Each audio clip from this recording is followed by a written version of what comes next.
from WDWNT, the worldwide leader in Disney Parks news. This is ParksCenter.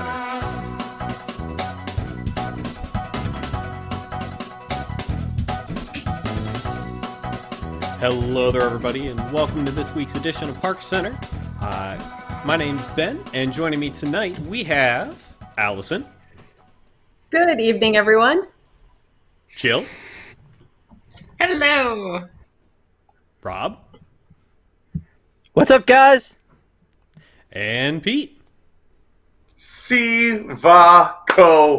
Let's start the show. Yay, no one was muted. And if you folks out there are joining us live, we'd greatly appreciate it if you give this a like real quick so that more folks can find the show. But let's go ahead and kick things off with our first story tonight. So is Christmas been canceled? Not quite, but maybe a little bit. So the very Merry Christmas parties in Walt Disney World have been canceled at this point, along with the Candlelight Processional. Disney has announced some alternative offerings at this point, and one of those offerings is going to be some projections on the castle, which is going to be replacing the Holiday Dream Lights, the icicle-style lighting that's put up on the castle every year. They're not going to do that this year. They're just going to have like a rotating slideshow of sorts projected onto the castle. Let's see, do we have the video of this in here? Because it's actually a pretty nice looking series of projections and stuff. I'm not too upset with this. It looks pretty good. But it definitely is kind of sad that they're not going to put the lights up. It just doesn't quite feel right.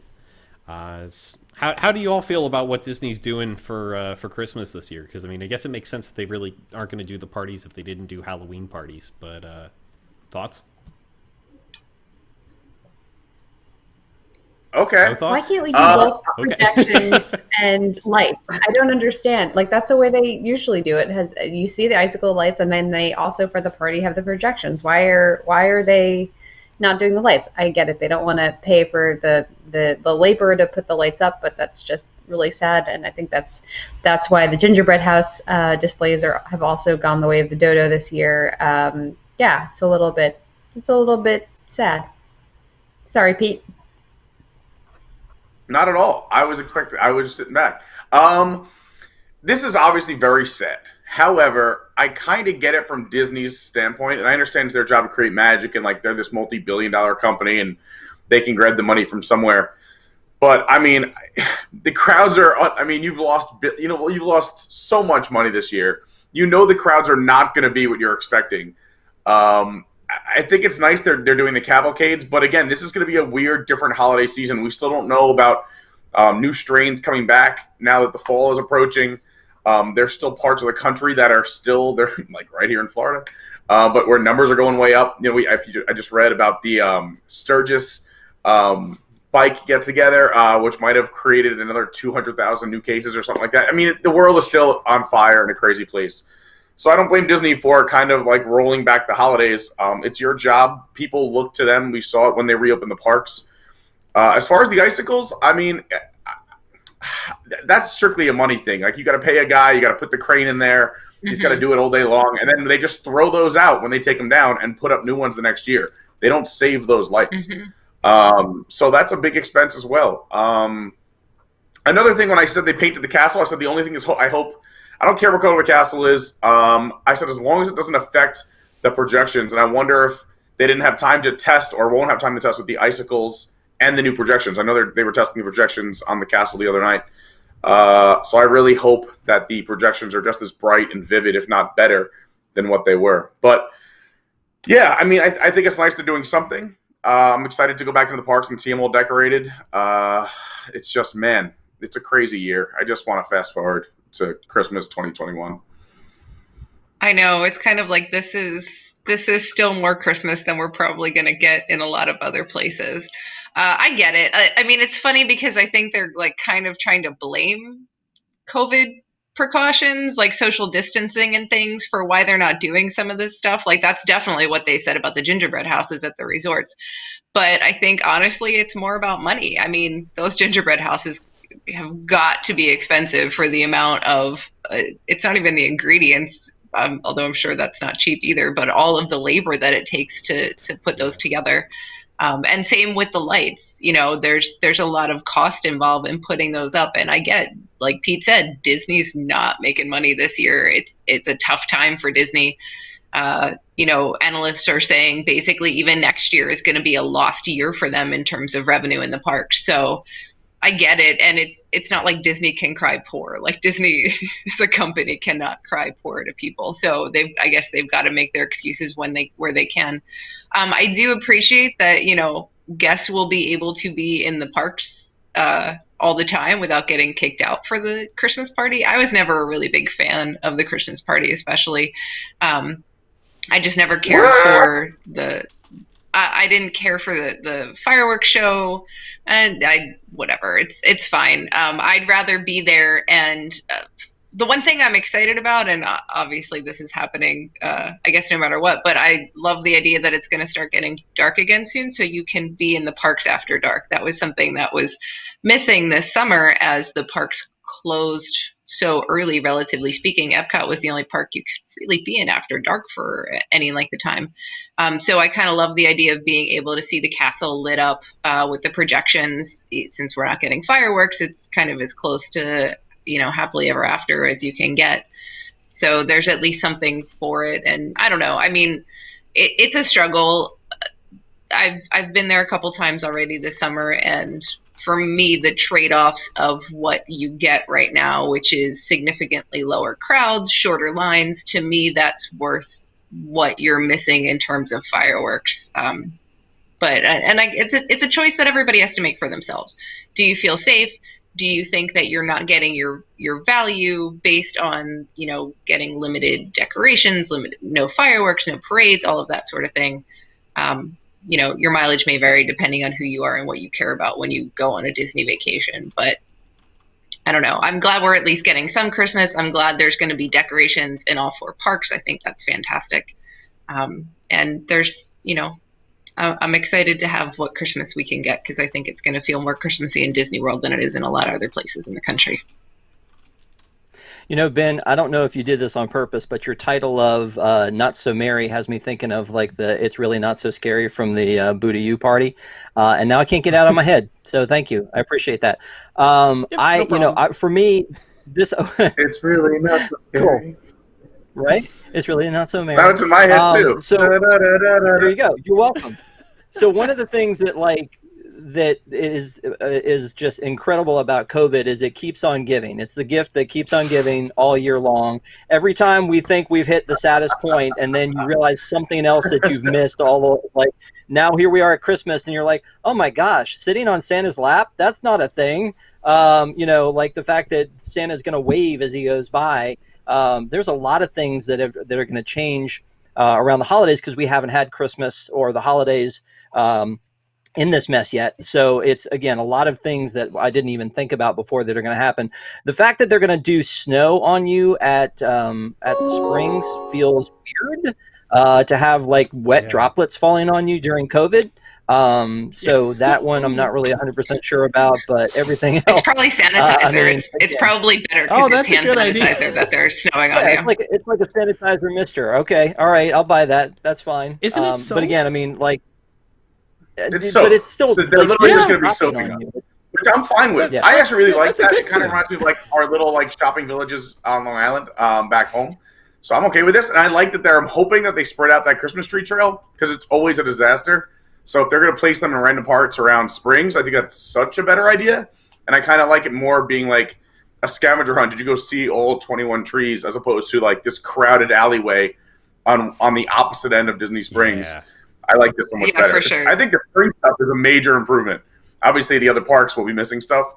I'm also super excited for just like Christmas boats floating around Animal Kingdom. I think it's going to be awesome. So yeah, there's some upside here. Gosh, I didn't even think about that. That's going to be fun. Moving on to the other coast, though, Disneyland is still not open at all. They earlier this week sent cancellation emails to guests with reservations out through September 19th, which leads us to believe that they probably won't be opening until at least the 20th. But might not be much later than that, because at this point we've also seen Disneyland and California Adventure start preparing for an potential imminent reopening with these new health and safety signs throughout the park, or right in front of the park entrances.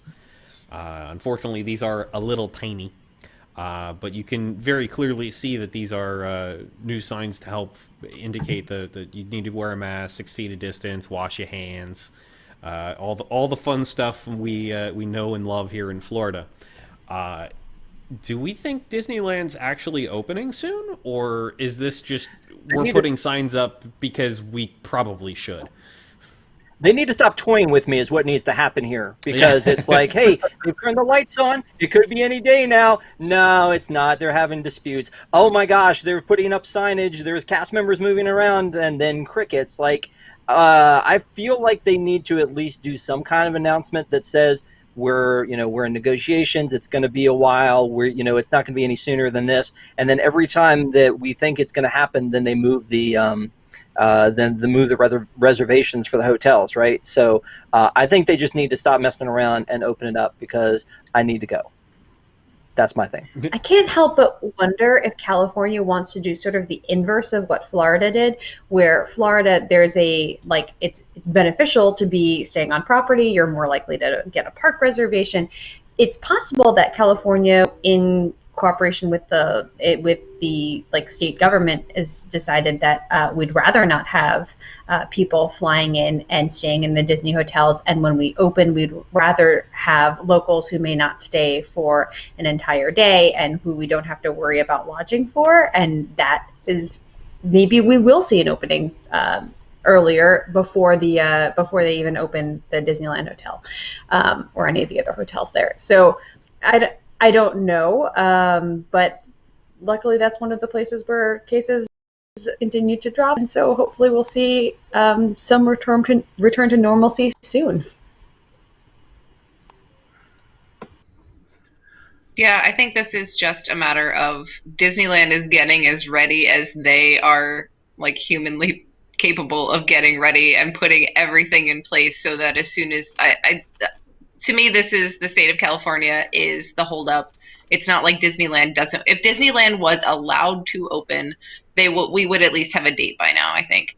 And because we don't, to me, that says that they are being restricted by some other force, i.e. the state of California.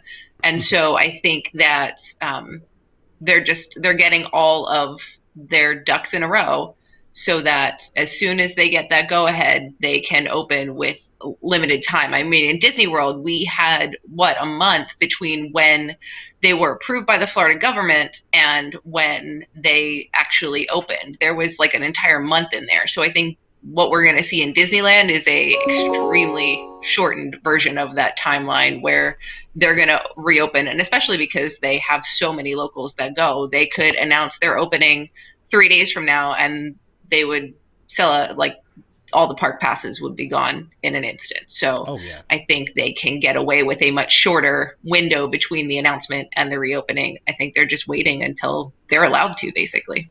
Yeah, you literally took the words out of my mouth. I was going to say the complete opposite of Florida, and I'll go real quick, is where they were the last ones to open. Like, let all the other amusement parks open. Let Universal and SeaWorld and Busch Gardens all open. We'll be last. We'll make sure all the precautions are up.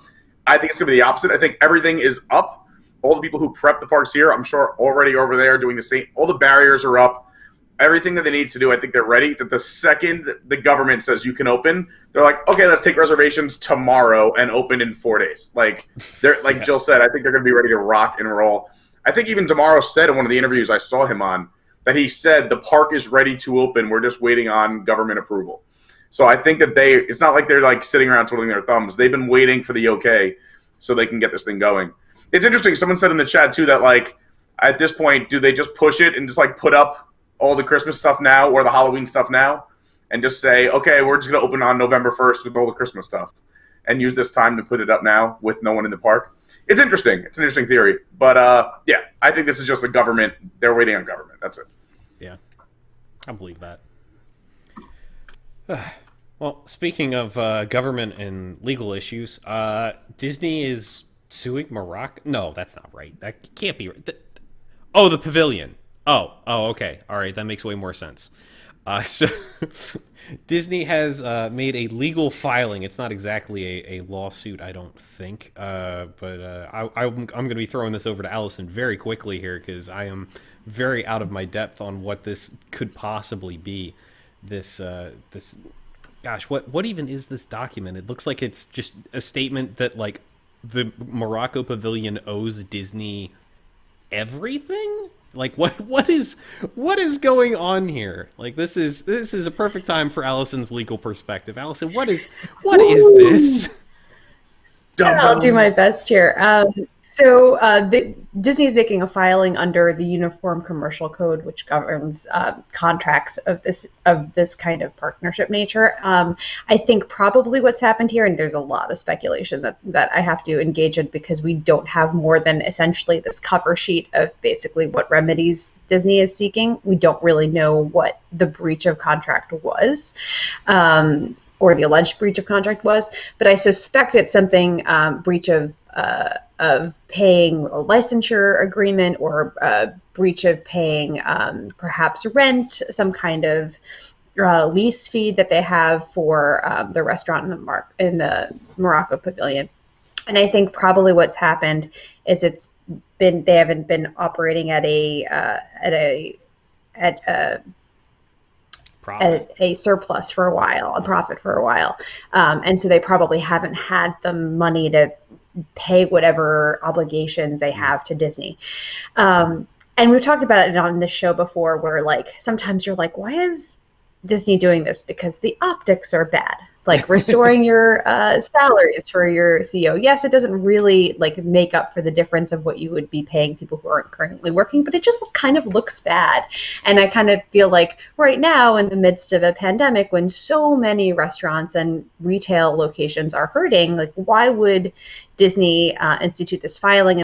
And the only thing other than they're not really thinking with their hearts here, which is very possible, is that there's a statute of limitations that they might be running up against, and so usually under the Uniform Commercial Code you've got like 4 years to institute proceedings, but it's possible they contracted for even less, and they might have only a year to say like to bring the claim for relief. And so I have a lot of like feelings about this where it just keeps reminding me of what happened with the Void, and they're owing basically losing their the equipment that they had leased to that company, and then that company taking over the equipment, and Disney saying, well, we don't have a licensure agreement with you.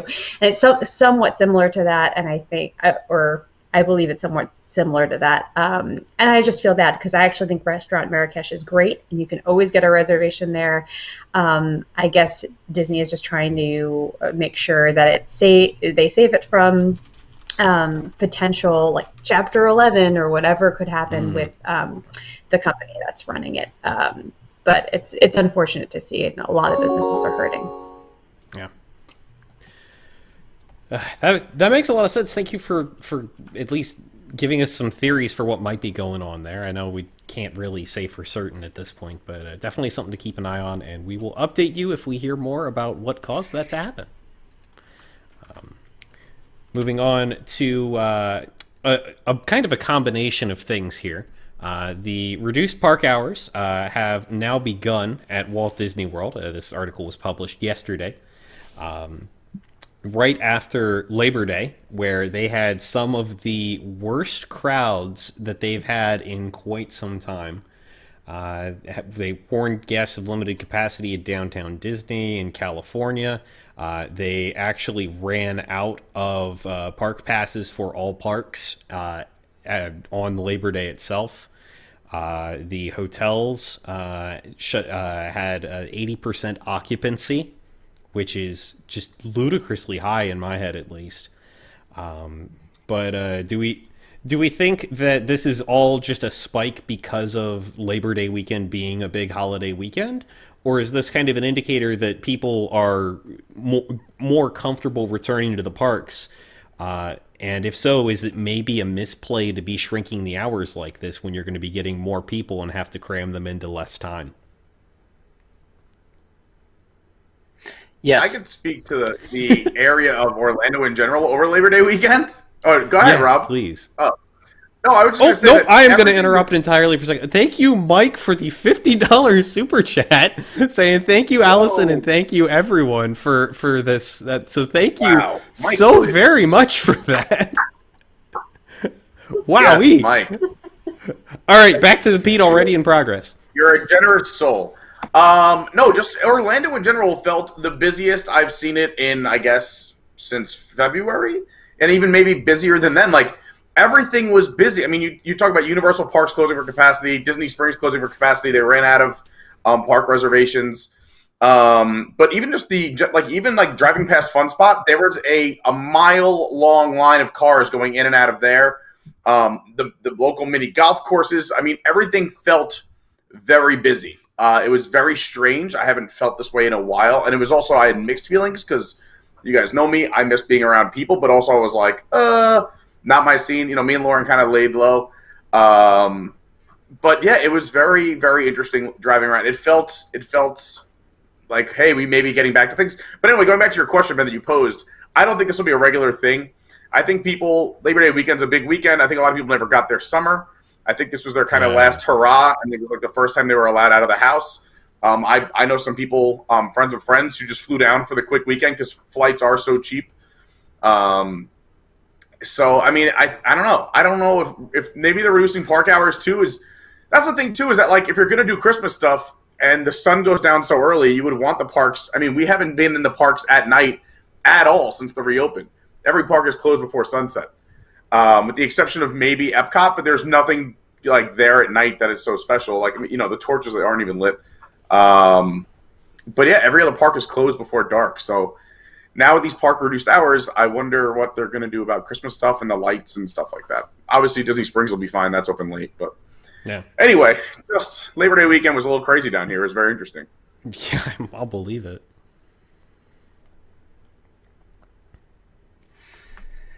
Nope. Time on the clock. Yeah, no, all right, we'll bank that. We'll keep it. We'll get moving on here. Talking about the reopening of Savi's workshop, which is something that I got to do. Gosh darn it, it's cool. And I love, like, look at the picture up here. Like, you can see, like, the spacing in this space. Like, there's only maybe enough room for, like, 4 or maybe 6 groups with that much spacing between people. Like, this was already an incredibly intimate experience, and now it's just going to be you and barely anybody else. Like, you're gonna have someone like almost an entire dedicated person to help just you building your lightsaber. I'm excited to see the videos of this. Like, I'm not gonna be able to make it down for that, but like, this goodness, is Disney's most profitable place. Like, there's some of those lightsabers for hundreds of dollars. Like, this is the one space where, like, you know, I look around and I'm like, man, they're losing money everywhere. Like, they need a certain amount of people to come through here. Like, even movie theaters. I went to AMC to go watch Tenet this week. And, like, I'm like, there's no way the movie theater's making money. They have more staff than normal to clean. And they only have, like, 30% of people in this entire movie theater. There's no way they're making money. This model is broken. Savi's, you can have one person per half hour, and they are making, like, it's insane the money that place pumps out. So I think Disney's very excited to have this back. Even if there's only 2 to 4 to 6 people at a time, they're making money off paying that cast member and scrap metal, if you will. But parts, you know, plastic parts, they're killing it in Savi's. Well, and so it's not like they haven't been using the space. So since the parks reopened, they have actually, like, the workshop that space has been open, and what they're doing is bringing in people who want to look at the legacy lightsabers. So when I was down there, I went in, and I think there were maybe 2 other groups besides me in there at the time, and they pull out the legacy lightsabers, Ahsoka's and Ben Solo's, and they allow you to handle them. I mean, it's not like you can just touch everything, but they ask you, like, what do you want to see? And they pull it out for you, and you can, you know, turn it on, wave it around, so you get the little wah wah noise, all that good stuff. So that space is being used. It doesn't surprise me, because honestly, I don't feel like the Savi's experience is going to be that different, or like, to me, there's not any higher risk of having that same number of people in that location building their lightsaber as there is that same number of people in there looking at the legacy blades. So I mean, sure, there's going to be more that they have to wipe down and clean afterwards, because there's a lot more parts when you're building your own lightsaber that you get to handle. But for the most part, the difference is when you walk in to look at the legacy lightsabers, you could turn around and walk out without spending a dime. But if you're coming in there to build a custom blade, you've already paid up front and you're giving them your $200. So maybe they just thought, you know what, nobody's buying these legacy blades. It's all just looky-loos. Let's try running Savis again so we can at least generate some revenue off this, because they still have staff in there doing some of the similar things. So this way they're kind of guaranteed bigger profit. Legacy blade. That's hilarious. I mean, like they seem kind of neat, but like I gotta say, there's something to be said for the whole assembly experience. For a lightsaber? I mean, if it was some of the legacy blades are significantly more than $200. Oh yeah. It's $200 is the basic build your own model. It's a fancier version of the one they sell all over Disney Springs and all over every park. I went through the experience. The experience is very cool. It is the Benihana of lightsaber places. But I don't know if it's worth $200. That is crazy town. That's fair. They won't even let you bring it on a plane. Gosh. I got a story about that for the post show. But, that's even crazier to me. They'll let you bring coronavirus on a plane, but not a lightsaber. One fits in the overhead compartment and one does not. It fits! I've done it! Anyway, I'll tell the story in the post show. I swear I will. So we've got one last story that was a bit of a late ad, but we wanted to make sure we brought this up. The annual pass holder discount is returning to Walt Disney World starting on September 15th. This is something that, I'll be honest, I didn't notice that it had been removed at first, but hearing that it's coming back, I'm a little outraged that it was removed in the first place. Well, so they, I was, in terms of the removal, so when the week the parks reopened, and I believe, I want to say it was the parks reopened July 11th. I believe it was July 12th or maybe somewhere between July 12th and July 14th that they started this the first time. I was in Animal Kingdom that day. I want to say it was the 14th because it was the day before Epcot and Studios opened. We had heard rumor of this, and then we went in and bought something in Animal Kingdom, and lo and behold, the cast member was like, guess what? There's now a 30% AP discount. And it was this surprise and delight thing for annual pass holders, as like, we're happy to be back and we want to show you our appreciation by giving you the additional 10% discount.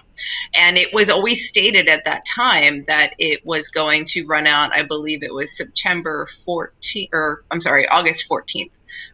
Because it ran out during my last trip there. And so it was kind of like the last day of the discount. I was running around Disney Springs buying everything I wanted before the discount went away. So like that was always stated, that discount was basically a month long, and it was, kind of this little special, we've missed you, pass holders, and here's our special treat for you to come back and buy a lot of merch. So it's interesting. Like, I was really shocked to see this that they're bringing it back, because it must have clearly been profitable for them. They must, they don't, and I know we've talked about this before, and I talked about this on Pressing Issues a few weeks ago, but it's interesting to me that Disney doesn't actually closely track pass holder spending the way that, say, Universal does. When you buy something with your Universal pass holder discount, they actually scan your individual annual pass. But at Disney, they just look at your annual pass to verify you have one, and then they enter a code in the system, but it's not unique to you. But regardless, they can at least see how many times and how much money has been spent using the AP discount at Disney. So clearly they must have figured out from giving it for that month from July to August that it was profitable, and they're doing it again.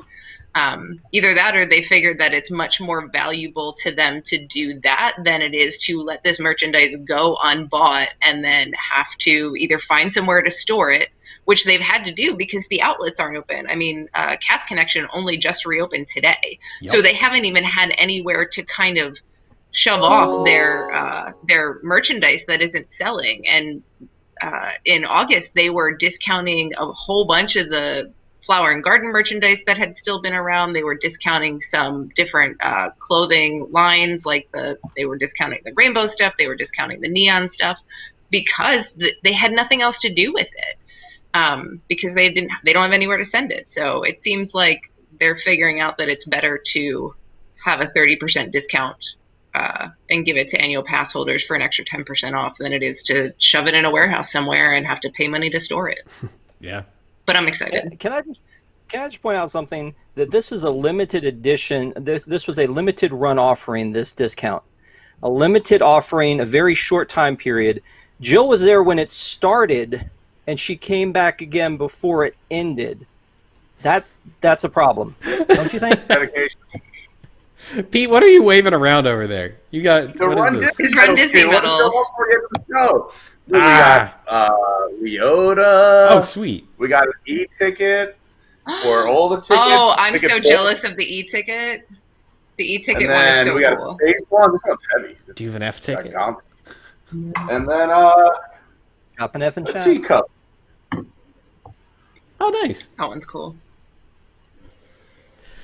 Anyway, I was excited to get these today. It was fun. Yeah. Or No. yesterday, whatever. Ugh. The chat's like Pete showing off. I like that. Yeah, guys, I actually ran somewhere. It was exciting. I'm showing that off for sure. I mean, yeah, you put the work in. You may as well. I'm signed up for the I Wine just and thought Dine they were cool. 5K. I wanted to show Nice. they were cool. I like those medals. They're fun. The Wine and Dine medals are all villains, and they're pretty cool. I know. I'm doing the 10K, the Ursula. That's a bomb medal. Nice. Can't wait.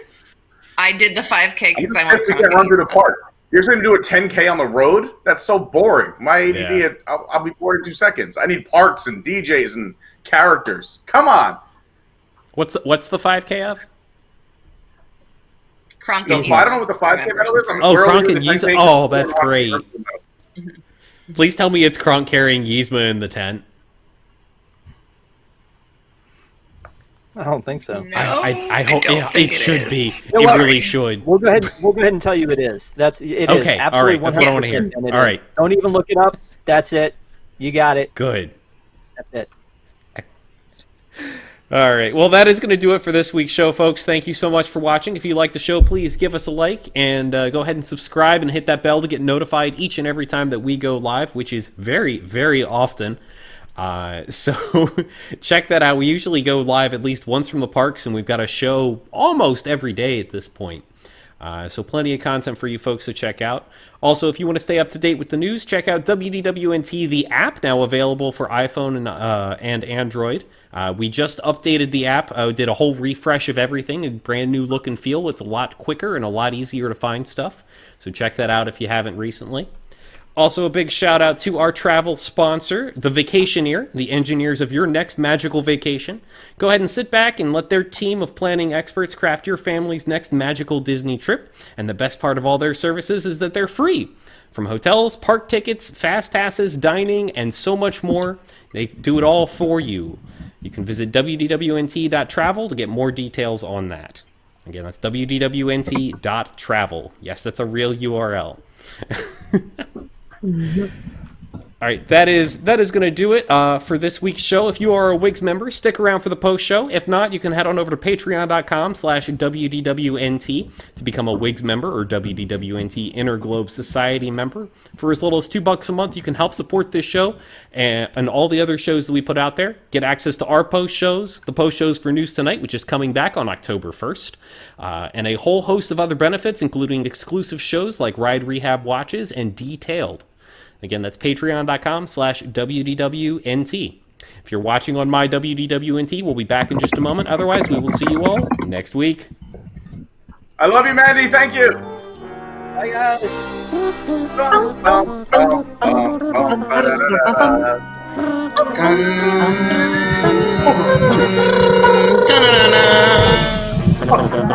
Da-na-na-na. Go by Jill's boat. Oh, Oh, Ben, you're awesome. Little bit. Little band, clean too. Well, Ben. He's simply the best. Little Ben needs a pipe Better cleaner. than all the rest. Better than